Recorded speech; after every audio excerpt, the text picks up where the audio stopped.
Hello and welcome back to the Moto Daily Show on the Motocross Network. Thank you guys for watching this week. It's the first full week of me doing the Moto Daily Show regularly on YouTube.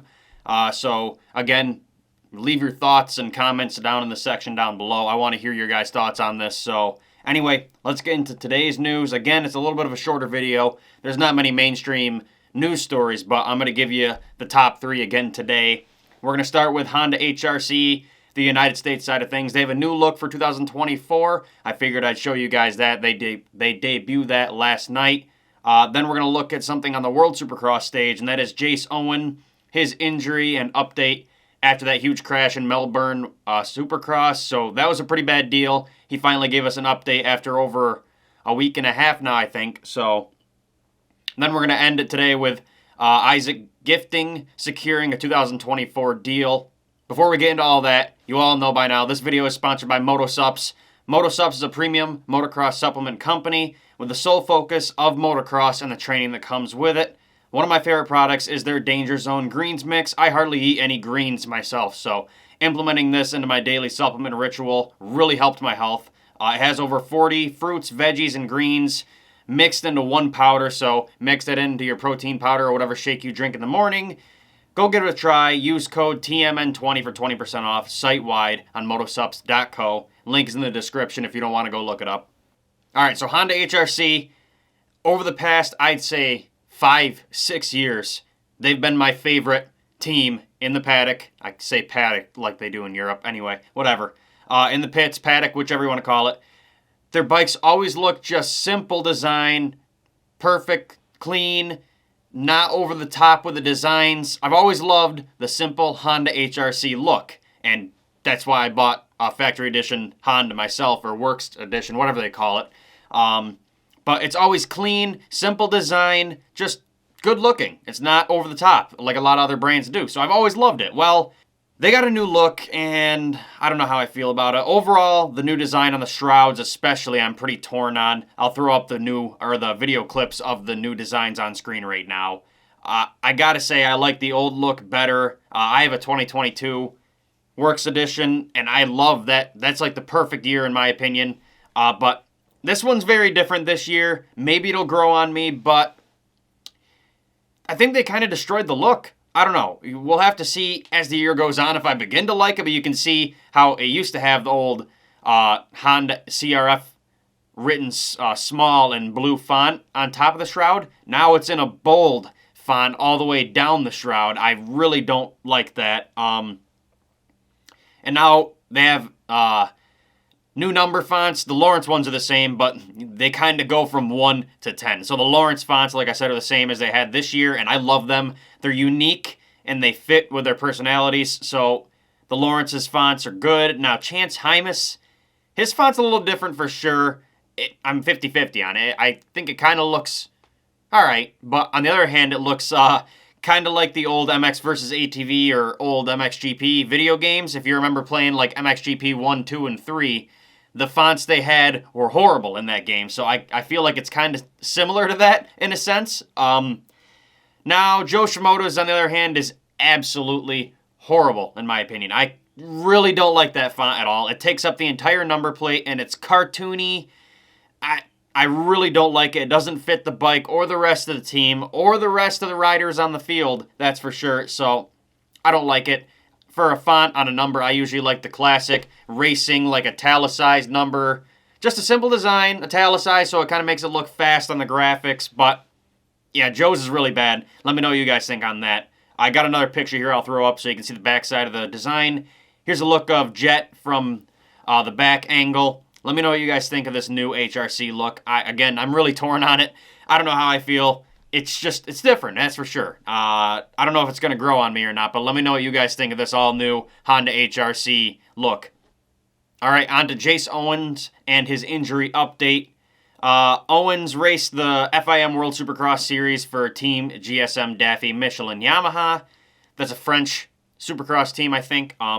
He had a rough season, going through lots of adversity. By the end of the year, after missing the final race, he ended up 15th in the SX2 category. Now, results are almost impossible to find race by race for WSX because they don't have their crap together. So, I don't really know exactly where he finished throughout the year. I'd have to go back and watch the race to be sure. If you guys know, please leave that in the comments down below for me. Anyway, he is regularly a halfway decent rider. I mean, he's never a kind of a top guy. I think in Paris Supercross he actually did pretty good. Was he on the podium?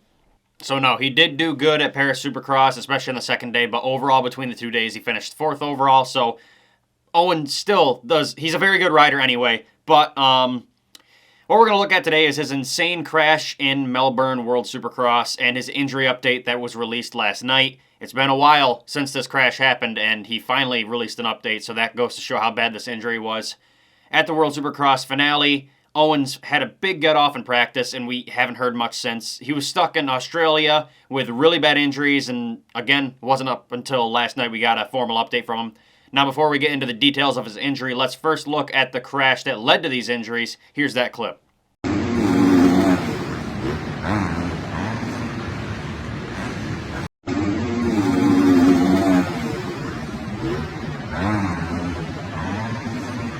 Like I said, that's a pretty crazy crash for sure. That's the nature of Supercross, unfortunately. One small mistake can lead to an extreme list of injuries. Owen confirmed multiple injuries in last night's update.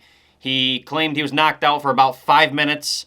Because of that, he had seizures for a couple minutes as well, breathing issues. He had a concussion, obviously, 4 broken ribs, liver lacerations, lung lacerations, and an AC separation. So that is one heck of a list of injuries.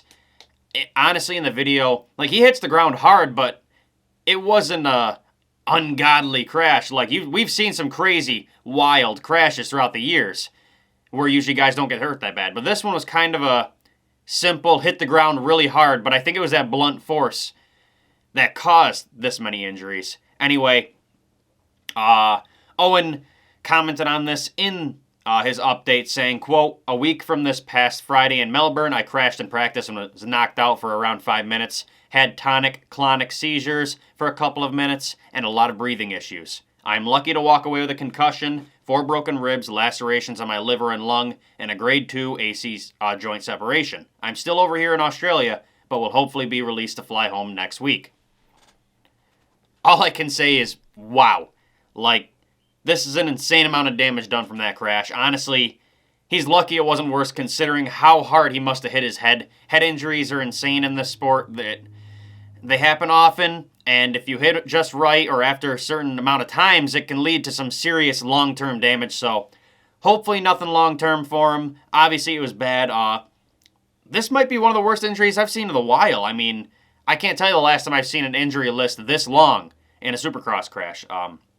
Anyway, I'm wishing Jace a speedy recovery, and we hope to see you back soon. We want to see you racing, man. Let me know what you guys think of this gnarly crash and his injuries. All right, the final story of the day is MXGP one, so we got a variety of stories today. We got an American one, we got a World Supercross one, and a World Motocross Championship one. So the Swede, Isak Gifting, finally landed the deal for 2024. Gifting used to race MX2 full-time a couple of years ago now, but recently turned his focus to the British Nationals as he was struggling to get a ride here. This year he did really good in the British National. He ended up winning a lot of races and winning the 2023 MX2 British National Championship. So that was awesome for him. On top of winning that title, he did, I don't remember how many, I'd say about half or a little bit more of the MXGP Championship this year. Now, it wasn't overly impressive for or up to par for what he can do. There were a couple 7th overall, 6th, 8th, but for the most part, he was like 10th, 11th, 12th overall in those races this year, so got a little variety in there, but he did go a little viral this summer for one race in specific that he just dominated. He did incredible. It was an out-of-the-blue, incredible ride at the MXGP at Turkey. He got out front early and led the race for 20 minutes of the 30-minute moto. Now, if you guys didn't see this insane clip of him riding, here's, a clip of him battling with factory gas rider. Keep in mind, he's on a privateer support team gas, and he's battling with factory gas rider Simon Langenfelder for the lead in this clip. Here it is. He knows he's got a good passing line at the end of this straight. And Gifting already to the outside. Langenfelder just cruises down the inside. Oh, they bang bars. Gifting still maintains the lead. He did not yield like Heerts did And a mistake there from Langenfelder. Still parked there in second place.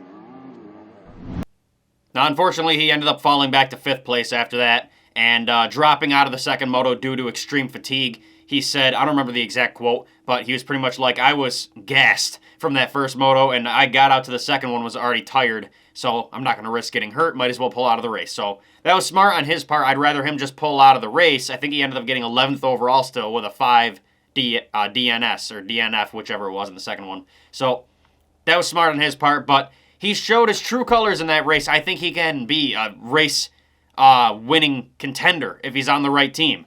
Now, up until today, he didn't have a ride, or we didn't know what his future was going to be for 2024.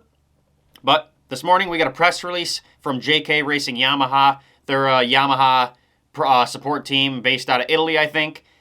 They confirmed that they not only did give Gifting a ride, but it was a full 2024 season ride and for the MXGP class, because I believe he's aging out of the MX2 class. So that's a pretty awesome deal, especially for how this guy's career's been lately. It's been a little up and down, so for him to get a full season deal and in the MXGP class, that's incredible. I'm super pumped to see that. Like I said, this will be his debut on the 450 and on the Yamaha, so it should be interesting to say the least. A couple of hours ago, he released the first test footage of him on the new bike, so I'll throw that up real quick.